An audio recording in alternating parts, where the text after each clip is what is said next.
ಮೈಸೂರಿನ ಹೆಸರಾಂತ the Mysuru cooperative ಬ್ಯಾಂಕಿನ 119ನೇ ವರ್ಷದ ವಾರ್ಷಿಕ ಮಹಾಸಭೆ ದಸರಾ ವಸ್ತು ಪ್ರದರ್ಶನ ಪ್ರಾಧಿಕರಣ ಆವರಣದಲ್ಲಿ ಬೆಳಿಗ್ಗೆ 8:30ರಿಂದ ಪ್ರಾರಂಭ ಆಗಿ ಸದಸ್ಯರು ಸಹಿ ಮಾಡುವ ಮೂಲಕ ಕಾರ್ಯಕ್ರಮ ತುಂಬ ಯಶಸ್ವಿಯಾಗಿ ನಡೆದಿದೆ. ಮತ್ತು ಈ ಏನು ವಸ್ತು ಪ್ರದರ್ಶನ ಪ್ರಾಧಿಕರಣ ಆವರಣದೊಳಗಡೆ ಮಹಾಸಭೆಯ ನಮ್ಮ ಏನು ಲಾಭ ನಷ್ಟಗಳ ಬಗ್ಗೆ ಚರ್ಚೆಗಳಾಗಿದೆ.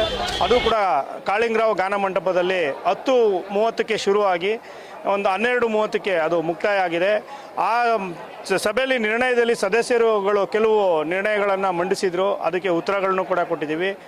ಮತ್ತು ಈಗ ಏನು ಸದಸ್ಯರು ಅತಿ ಹೆಚ್ಚು ನಿರ್ಣಯಕ್ಕೆ ಅಂಗೀಕಾರ ಕೊಟ್ಟಿದ್ದು ಅಂದರೆ, ಯಾರು ಮರಣ ನಿಧಿ ಕಟ್ಟಿಲ್ಲ, ಈಗ ಆಲ್ರೆಡಿ ನಮ್ಮ ಇದ್ರ ಪ್ರಕಾರ ನಾವು ಒಬ್ಬರು ಸದಸ್ಯರು 500 ರೂಪಾಯಿ ಲೈಫ್ ಟೈಮ್ ಒಂದು ಸಲ ಕಟ್ಟಿಸ್ಕೊಳ್ಳೋದು ಅಂತ ತೀರ್ಮಾನ ಮಾಡಿದ್ವಿ.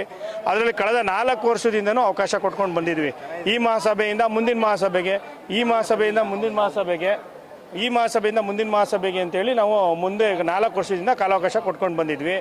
ಆದರೆ ಈ ಮಹಾಸಭೆಯಲ್ಲಿ ಸದಸ್ಯರು ಎಲ್ಲರೂ ಕೂಡ ಒಮ್ಮತದಿಂದ ಒಂದು ನಿರ್ಣಯ ತಗೊಂಡಿದ್ದಾರೆ. ಏನಂದರೆ 70% ಜನ 500 ರೂಪಾಯಿ ಕಟ್ಟಿದ್ದಾರೆ, ಇನ್ನು 30% ಜನ ಕಟ್ಟಿಲ್ಲ. ಅದಕ್ಕೆ ಅವ್ರಿಗೆ ಎಲ್ಲ ಸದಸ್ಯರ ಒಮ್ಮತದಿಂದ, ಸದಸ್ಯರೇ ಹೇಳಿದ್ದಿಲ್ಲ, ಯಾಕೆಂದರೆ ಇದು ನಿರ್ಣಯ ಆಗಲೇಬೇಕು, ಇಲ್ಲಾಂದರೆ ತಗೊಂಡ್ರು ಕಟ್ಟಿಸ್ಕೊಂಡ್ರವ್ರಿಗೂ ಒಂದೇ ನ್ಯಾಯ, ಕಟ್ಟದಿದ್ದವ್ರಿಗೂ ಒಂದೇ ನ್ಯಾಯ ಅಂತೇಳಿ ಎಲ್ಲರೂ ಕೂಡ ಸಭೆಯಲ್ಲಿ ಚರ್ಚೆ ಮಾಡಿ ಸದಸ್ಯರು ನಾವು 30 ದಿನ ಬೇಕೋ, 60 ದಿನ ಬೇಕೋ, 90 ದಿನ ಬೇಕೋ ಕಾಲಾವಕಾಶ ಅಂತ ಕೇಳಿದ್ವಿ.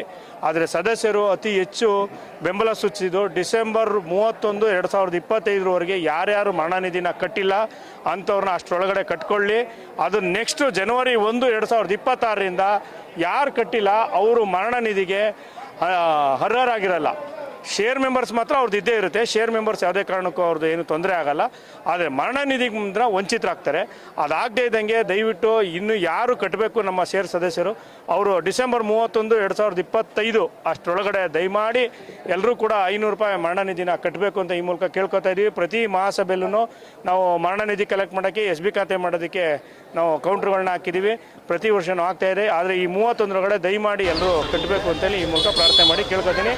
ಹಾಗೂ ನಮ್ಮೆಲ್ಲ ಆಡಳಿತ ಮಂಡಳಿಯ ನಿರ್ದೇಶಕರುಗಳು, ಉಪಾಧ್ಯಕ್ಷರು ಮತ್ತು ನೌಕರ ವರ್ಗದಿಂದ ಇವತ್ತಿನ ಮಹಾಸಭೆ ತುಂಬ ಅಚ್ಚುಕಟ್ಟಾಗಿ, ತುಂಬ ಸುಸಜ್ಜಿತವಾಗಿ, ಯಾವುದೇ ರೀತಿ ಗೊಂದಲಗಳಾಗ್ದಂಗೆ ನಡ್ಕೊಂಡು ಬಂದಿದೆ. ಅದಕ್ಕೆ ಮತ್ತು ಎಲ್ಲ ಷೇರುದಾರರು ಆಗಮಿಸಿದ್ದಕ್ಕೆ ನಾನು ವೈಯಕ್ತಿಕವಾಗಿ ತುಂಬ ಹೃದಯದ ಧನ್ಯವಾದಗಳನ್ನ ಅರ್ಪಿಸ್ತೀನಿ.